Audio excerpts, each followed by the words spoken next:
નમસ્કાર, જોહાર. આજે વાત કરીશું આપણે ડાંગ જિલ્લાની. ડાંગ જિલ્લામાં ઘણી વખત તમે સાંભળ્યું હશે અને જાણ્યું પણ હશે, ન્યૂઝ હશે, વાંચ્યું હશે, જાણ્યું હશે કે ડાંગમાં ધર્મ પરિવર્તન ચાલે છે, વટાળ પ્રવૃત્તિઓ ચાલે છે, જેને લઈ આજે સુબીર તાલુકાના જુન્નર ગામ ખાતે ખ્રિસ્તી સમાજ દ્વારા આયોજિત એક આધ્યાત્મિક જાગૃતિ કાર્યક્રમમાં હિન્દુ સંગઠન દ્વારા હોબાળો મચાવવામાં આવ્યો અને હોબાળો એટલો ઉગ્ર થયો કે પોલીસ દ્વારા હોબાળો મચાવવા જનાર હિન્દુ સંગઠનના કાર્યકર્તાઓને ડિટેન કરવા પડ્યા, પોલીસ સ્ટેશને પકડીને લઈ જવા પડ્યા. પોલીસે અગ્નિવીર સંગઠનના મહેન્દ્રસિંહ રાજપુરોહિત સહિત 11 થી વધુ લોકોની અટકાયત કરવામાં આવી.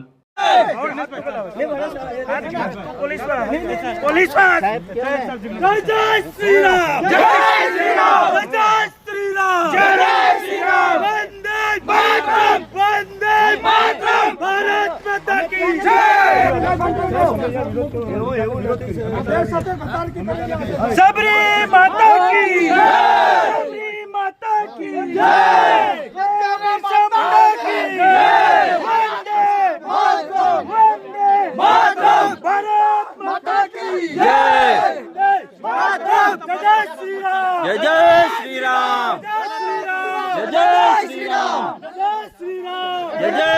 પોલીસનું કહેવું હતું કે જે સ્થળે જાહેર સભા થતી હતી ત્યાં કોઈ પણ જાતની વટાળ પ્રવૃત્તિઓ કરવામાં ન આવી હતી અને જે સભા થતી હતી, જે કાર્યક્રમ કરવામાં આવ્યો હતો સુબીર તાલુકામાં આવેલ જુન્નર ખાતે ખ્રિસ્તી સમાજ દ્વારા 3 દિવસનો આધ્યાત્મિક જાગૃતિ મહોત્સવ કરવામાં આવ્યો હતો. એ આયોજન કરવામાં આવ્યું હતું, જે આયોજનની સંપૂર્ણ પરમિશન હતી એમની પાસે અને એ પરમિશન લઈને જ આયોજન કરવામાં આવ્યું હતું. મારું નામ સુખીરાવભાઈ લાનુભાઈ ગાયકવાડ. હું એક પ્રકૃતિ પૂજક આદિવાસી છું ને આજ રોજ જે જુનેર ગામમાં ખ્રિસ્તી દ્વારા બહારથી જે પાદરી આવે છે એમનો જે પ્રોગ્રામ રાખેલો એને અમે સખત શબ્દોમાં વિરોધ કરીએ છીએ અને વખોડી કાઢીએ છીએ. હું જે બહારથી આવ્યા છે એમને હું એ વાત કહેવા માંગુ છું કે માત્ર ને માત્ર એ એક જ ખ્રિસ્તી છે અને અહીંયા જે પણ લઈને બેઠા છે એ બધા હિન્દુ છે. તો એ પહેલાં એમના જે દાખલાની અંદર એ ખ્રિસ્તી લખાવે. અમે એમના ધર્મના વિરોધ નથી કરતા, પણ એમને ખ્રિસ્તીમાં જવું જ હોય તો એ પહેલાં ખ્રિસ્તી લખાવે, પછી એમનું આવા પ્રોગ્રામો કરે.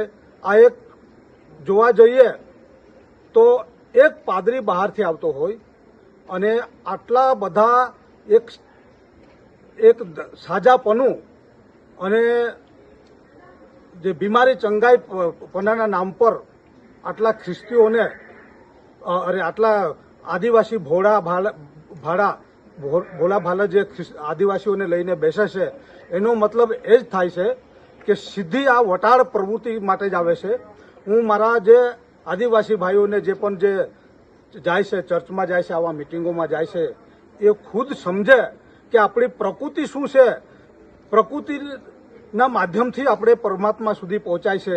તમે ભોળા છો, તમારા વિરુદ્ધ આ બહુ મોટું ષડયંત્ર છે. હજુ પણ જાગી જાઓ. ડાંગ જિલ્લાના વિવિધ હિન્દુ સંગઠનના કાર્યકરોએ વિરોધ નોંધાવ્યો હતો, જેને લઈ હોબાળો પણ ખૂબ મચાવ્યો.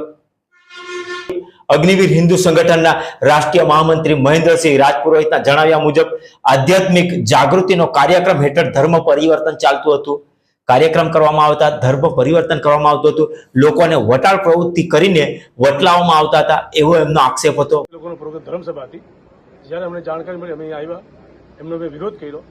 સાહેબ, જ્યારે આ ડાંગ વિસ્તારની અંદર અલગ અલગ હિન્દુ સંગઠનોએ એને વિરોધમાં આવેદનપત્ર આપેલું કે એવી કોઈ બી સભા ન થાય ને બીજું કે તમે સભા કરો તો એમાં તે ચકાસણી કરો કે હકીકતમાં ક્રિશ્ચન છે કે હિન્દુ છે. લેકિન કોઈ એને નહીં થયું. અમે જ્યારે વિરોધ કર્યો, પોલીસે અમને એરેસ્ટ કરીને મને અહીંયા પોલીસ ચોકી લઈ આવેલા. લેકિન સાહેબ, અમે પોલીસને એમ કહેવા માંગે જ્યારે એ લોકો સભામાં જાય તો એ લોકો તમે આધાર કાર્ડ ચેક કરો સાહેબ કે ક્રિશ્ચન છે કે હિન્દુ.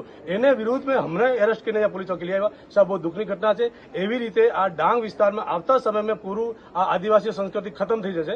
તો અમે સરકારને કહેવા માંગીએ, જ્યારે થોડા દિવસ પહેલા હર્ષસંઘવીએ જ્યારે નિવેદન આપેલું કે ધર્મ પરિવર્તન વિરુદ્ધમાં આપણે કડક ને કડક કાયદો કરીશું અને લોકોને અમે સજા આપીશું, લેકિન એને વિરોધમાં એક સભાની અંદર તમે પોલીસ બંદોબસ્ત જ્યારે હિન્દુ સંગઠનનો વિરોધ કરવા ગયા તો કમસે કમ 10 ગાડીઓ એમને સપોર્ટમાં ઉભી લીધી. સાહેબ, તમે કેવી રીતે ધર્મ રોકશો? એવી રીતે ધર્મ ન રોકાય. તમારે જે બોલો એ સત્ય તમારે ધરાતલ પર કામ કરવું પડશે.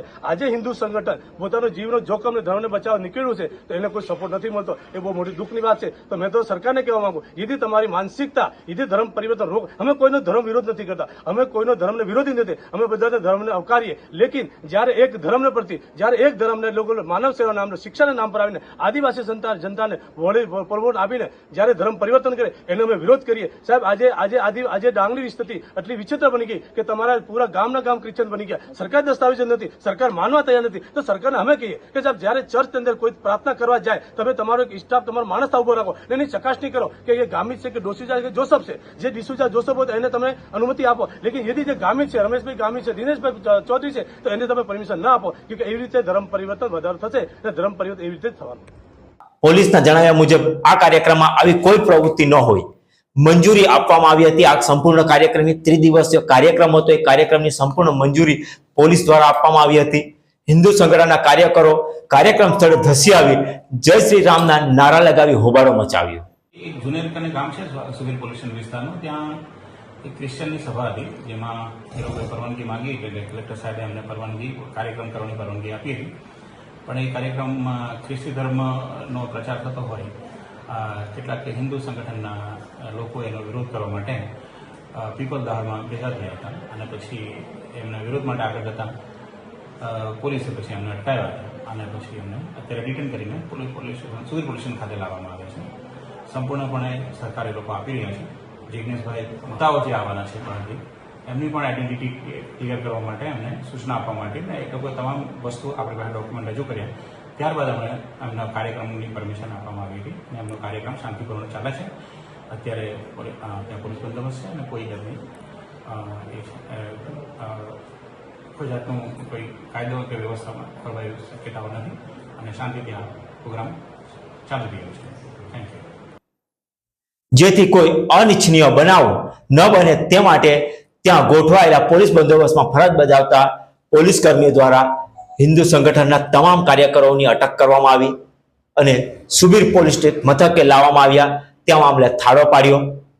પરંતુ જે રીતે ડાંગ અને આદિવાસી વિસ્તાર છે, આદિવાસી બહુલક વિસ્તાર છે, જ્યાં વર્ષોથી આવી પ્રવૃત્તિઓ ચાલતી આવે છે, હાલમાં કદાચ આ કિસ્સામાં આ પ્રવૃત્તિ ચાલતી ન હોય એ માની લઈએ, પણ અગાઉ પ્રવૃત્તિઓ ચાલતી આવી છે, જેને લઈ હિન્દુ સંગઠનના લોકોએ ત્યાં હોબાળો મચાવ્યો, ત્યાં વિરોધ કર્યો અને ત્યાં એમને પોલીસ દ્વારા ડિટેન કરવામાં આવ્યા.